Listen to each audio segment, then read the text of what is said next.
Ate, magkano sa cook nyo sa 1.5? Ay, ito po, 80. 80. Sa 4 kantos nyo, magkano? 4 kantos. 160 po.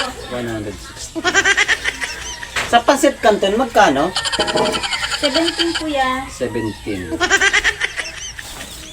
Sa toyo na sa bote, magkano? 25 po.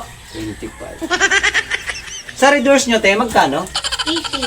80. Sa chinilas nyo, te, magkano? Ayan po, ayun yan. Ito, chinilas. Yan, yan. Size 10 ba? Oo. 50 lang po kuya. Sa Nova nyo, magkano? Ano ba? 20 po. 20. Sa pansit ba to, magkano? Sandit ba ito? 40. 40. 40. Sa press katonan nyo, magkano? 30 lang po kuya. Ay, ito sa piatos nyo, magkano? Yatos, Yan. 20 po. 20. Ay, tika nga kuya. Bibili ka ba? Ay, hindi ate. Tinatanong ko lang naman yung presyo. Pag susunod kong bili, alam ko na. Ay, walang yaka kuya. Pinagod-pagod mo ko. Hindi ka naman pala bibili. Bakit sinabi ko bang kunin mo yan? Tatanong lang naman ako.